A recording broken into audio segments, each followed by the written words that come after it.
El profesor de biología de la Universidad de Chicago ha salido de compras por el centro de la ciudad.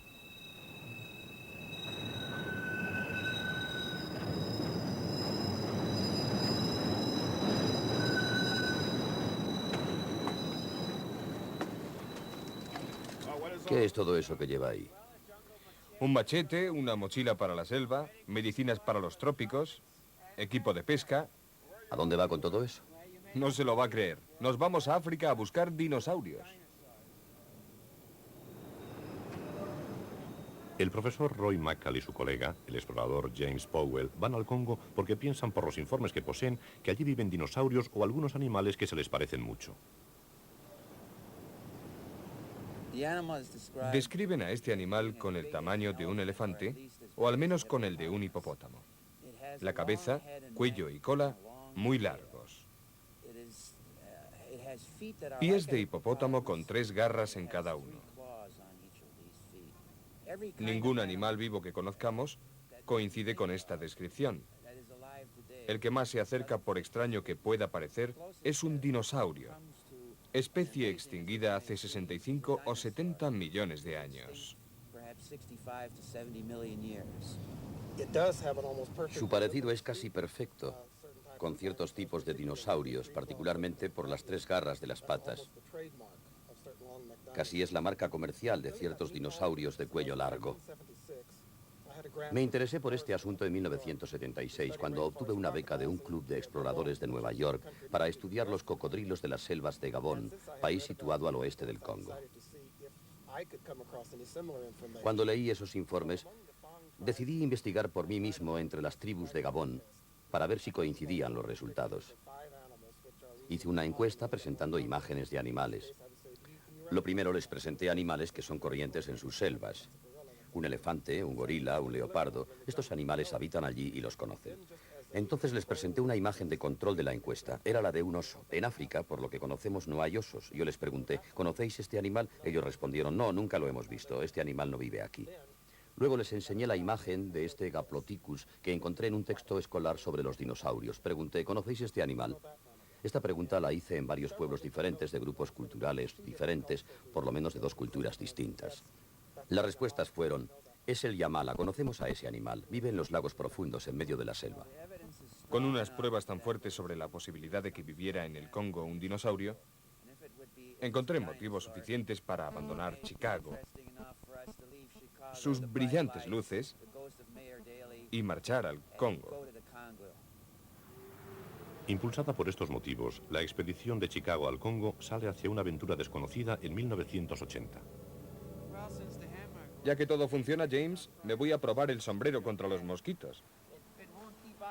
No sé si me quitará de encima los mosquitos, pero voy a probar si me libra de los copos de nieve. Me da mucho calor, pero no siento los copos. Creo que será eficaz contra los mosquitos.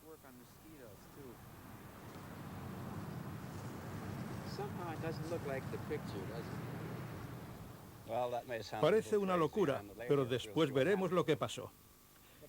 Recuerden que hasta hace muy pocos años nadie creía en el gorila de las montañas, el Alcapi, el dragón de Komodo. Todos fueron descubiertos en este siglo. Incluso es reciente el descubrimiento del panda. Fue una gran fiesta la que ofreció San Francisco para dar la bienvenida a América a un VIP, al muy importante Su Lin, el primer panda que vive en cautividad. Ha llegado la hora del té para Ruth Harness. En una dura expedición a China, esta mujer encontró un pequeño panda sollozando en el hueco de un árbol. Pero ¿ha visto alguien un panda más feliz que este? El Alcapi fue rechazado como una fantasía de los pigmeos.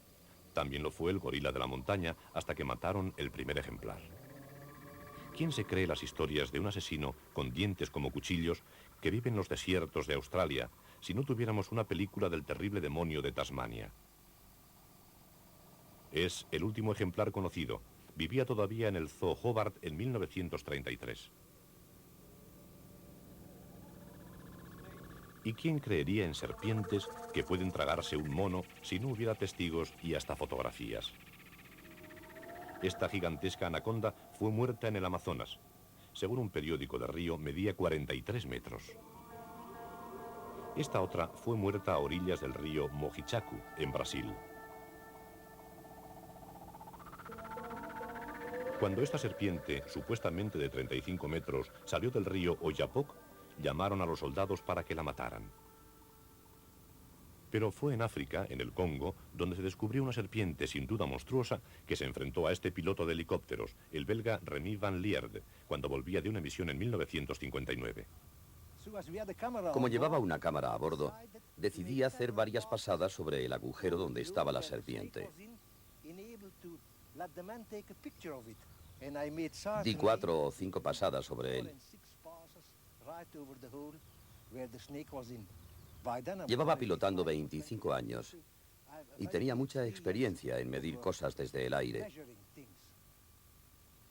Así que diría que aquella serpiente tendría casi 17 metros. Seguro que mediría esos metros. Se movía en su agujero. Era de color verde oscuro, muy verde, parduzco, con el vientre blanco. Descendí hasta unos 8 o 10 metros. La serpiente se incorporó unos 3 metros.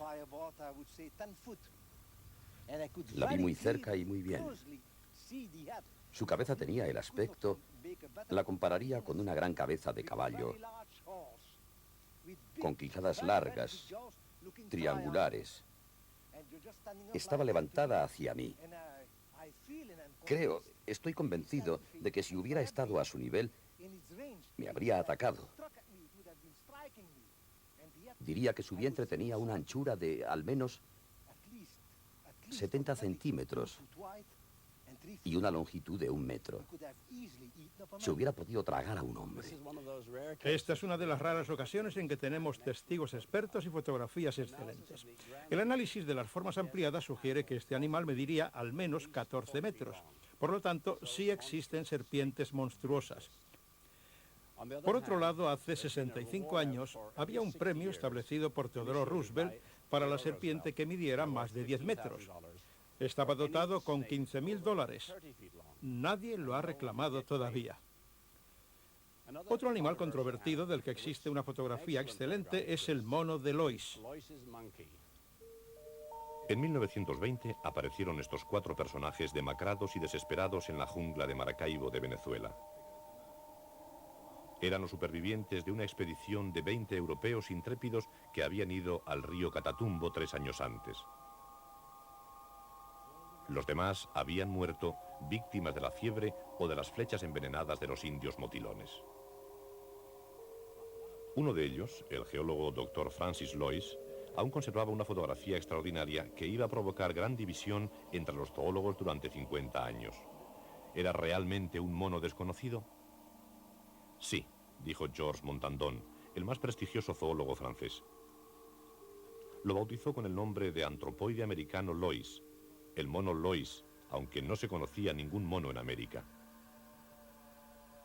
Su encarnizado rival, al otro lado del canal, Sir Arthur Kate, miembro de la Real Sociedad, denunció sin embargo la noticia, calificándola de patraña absurda. Con un profundo desprecio de académico, comentó el informe de Lois diciendo que 2 animales habían atacado a la expedición de Lois con métodos poco ortodoxos.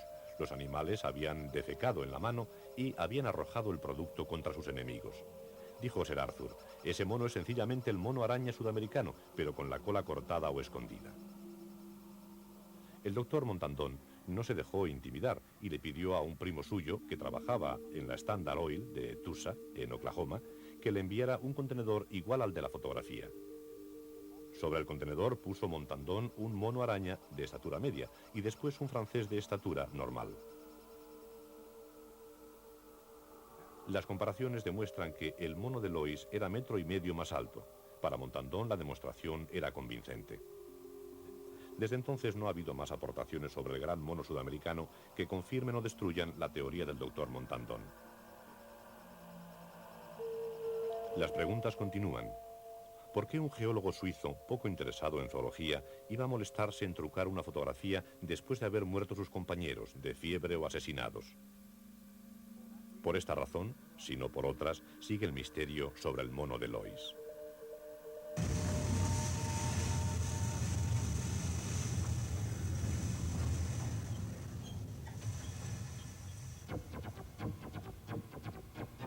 El enigma del gato onza real ha obsesionado durante 50 años a los cazadores blancos de Sudáfrica.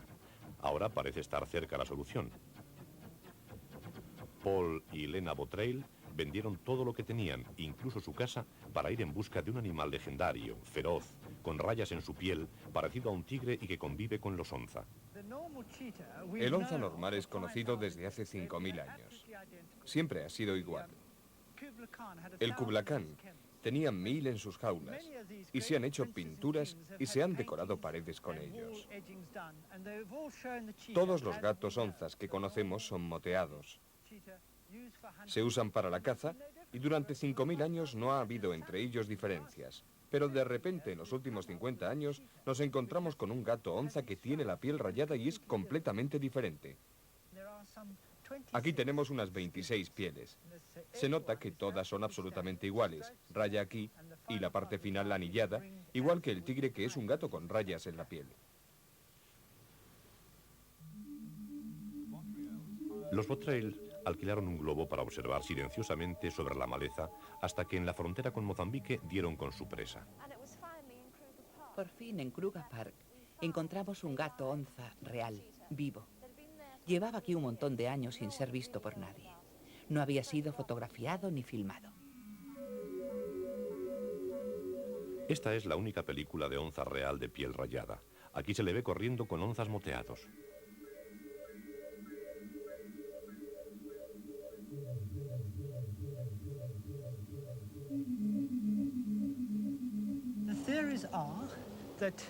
La teoría es que se trata de un híbrido, de una mutación, con ese dibujo extraño en la piel, en el curso de muy pocas generaciones.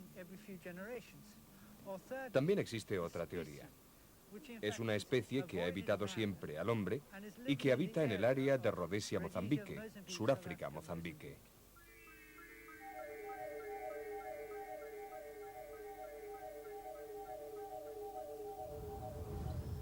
A lo mejor hemos encontrado una especie diferente, no lo sabemos.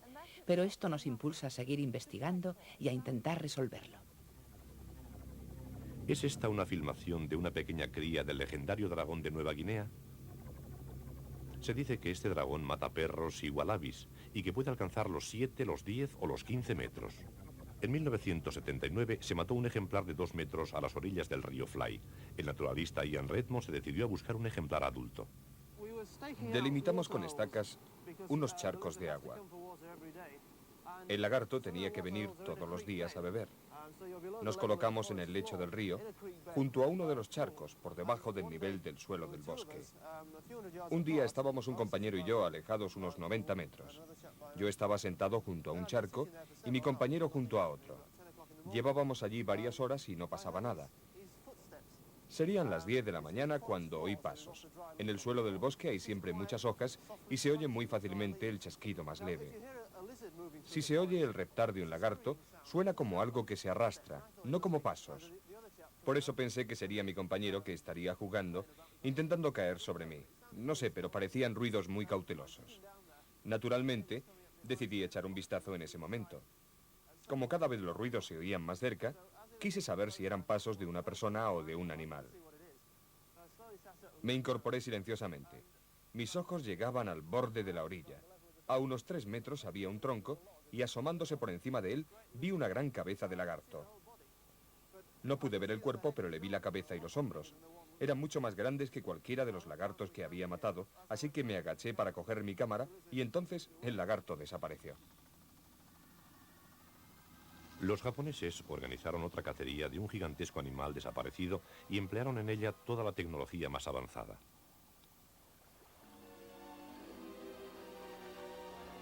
El lugar elegido fue Fiordland, en el lejano sudoeste de Nueva Zelanda.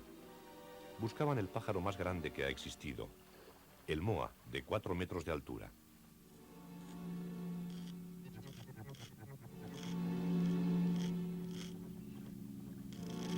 En todas las excavaciones del sur de la isla se han encontrado cantidades de huesos de moa. Sus esqueletos llenan los museos de Nueva Zelanda. El moa fue visto con certeza por última vez en 1860 y una testigo, Alice Mackenzie, relataba que había visto uno en la bahía de Martín en 1883. Me acerqué cada vez más hasta que me senté en la arena detrás de él. Era de color azulado, de un azul difuminado.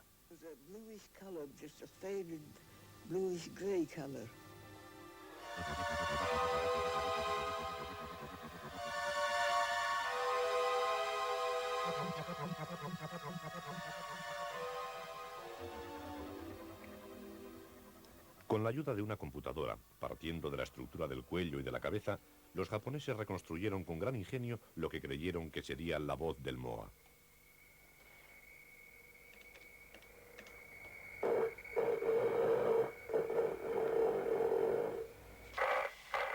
La grabaron en una cinta y se internaron en la selva, esperando encontrar una respuesta al reclamo, pero con el temor de encontrarse con un pájaro que podía partir en dos con su pico el cráneo de un hombre o aplastarlo con sus garras.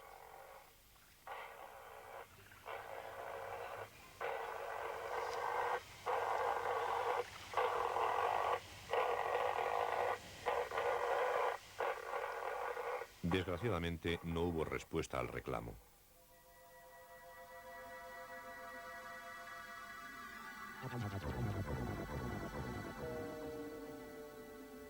La historia más impresionante de animales perdidos nos viene de las regiones de Siberia. La desaparición de los grandes mamuts peludos. El profesor Vereshchagin ha estado 40 años buscando al mamut siberiano. И когда я бывал на Индигирке, в среднем течении, среди зарослей ивняка, Estaba acampado a orillas del río Gerka, en Yakutia, y me parecía que por la densa espesura podría asomarse a un claro del valle la cabeza de un mamut con su cuerpo cubierto de pelo. выйдет на одну из таких полянок среди Este es, creo, el país del mamut. реки Индигирки.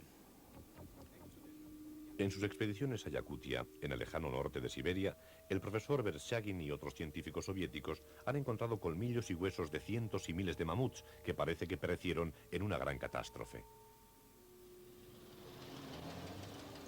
En Leningrado, el profesor tiene uno de los ejemplares que de vez en cuando emerge de los hielos de la tundra.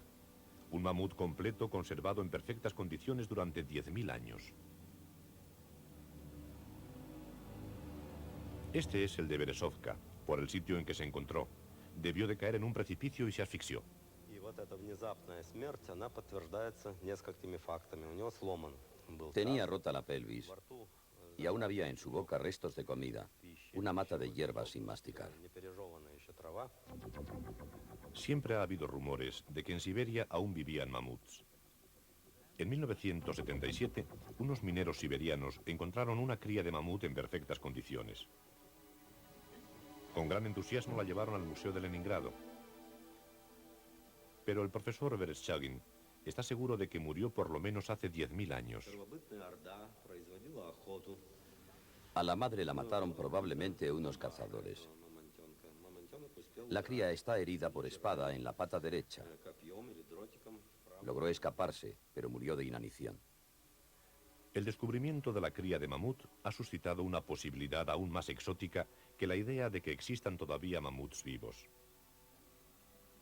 A los pocos días de encontrarse el mamut, llegaron científicos rusos para coger células congeladas y hacer clones, es decir, reproducir genéticamente un mamut vivo a partir de las células muertas, pero conservadas durante 10.000 años.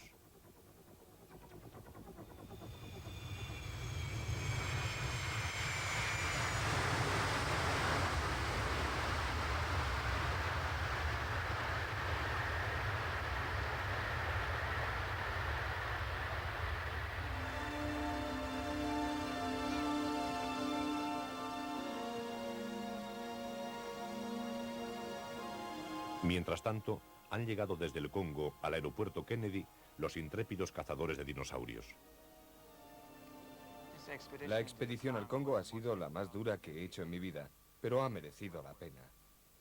Ha sido a la vez la mejor y la peor expedición que he hecho. Ha sido la peor por las dificultades que hemos tenido y la mejor por los resultados tan emocionantes que siempre se obtienen en África. Recuerdo nuestras caminatas por el barro. No llegaba el fango hasta los tobillos y a veces hasta la cintura. Recuerdo que cada hora y media nos sentíamos exhaustos, sin poder respirar aire fresco. No podíamos dar un paso. Íbamos en busca de gente que hubiera visto al animal y partíamos de cero en una zona donde se concentraban estos testigos. Empleábamos la técnica que podíamos para llegar al interior de la selva, donde supuestamente están esos animales. Nos dijeron que en el año 1950 habían penetrado en el lago Teli 3 o posiblemente 2 de estos animales, dificultando las labores de pesca de los pigmeos. Los pigmeos habían decidido tapar con estacas la entrada del lago. Esto impidió a los animales penetrar en el interior del lago, y además los pigmeos alancearon a uno que intentaba pasar entre las estacas. Lo mataron y lo trocearon. Parece que un observador contó que les había llevado mucho tiempo trocearlo por la gran longitud de la cola y del cuello. Dijo que medía unos 10 metros y que solo la cabeza y el cuello medían 2 o 3 metros, que se parecía a una serpiente gigantesca, pero con el cuerpo muy grueso. Fue una verdadera pena que no pudiésemos alcanzar nuestro objetivo. Estábamos en Adimpainar, a unos 40 kilómetros del lago Teli, en donde probablemente se encuentran ejemplares vivos de esa especie. Ir al lago nos hubiera llevado 2 o 3 días y otros tantos de vuelta. Deseábamos permanecer en el lago algún tiempo. Con todo este plan, no hubiéramos tenido tiempo de salir del país antes de que se agotaran nuestros visados. Conforme avanzábamos y reuníamos información, llegamos al convencimiento cada vez más profundo de que buscábamos un animal, quizá extinguido en un pasado muy cercano, pero un animal muy real. Más aún, si creemos lo que los congoleños y pigmeos dicen, ese animal sigue vivo en algunas zonas del río Bi, que es un afluente del Lakwala, en el mismo Lakwala y en el lago Teli. Nuestra conclusión es que es un animal real, de una especie que la ciencia no conoce en su forma viva. Así pues, en este caso no ha habido éxito. Pero si nuestros héroes exhaustos hubieran logrado ampliar el plazo de sus visados, quizá hubieran logrado lo que buscaban. Creo que hay pruebas suficientes que demuestran la existencia, en lugares remotos, de animales grandes, extraños y a veces monstruosos. Pero mientras estén protegidos por la jungla, los pantanos y la burocracia de varios países africanos, es difícil que sean detectados en un futuro próximo.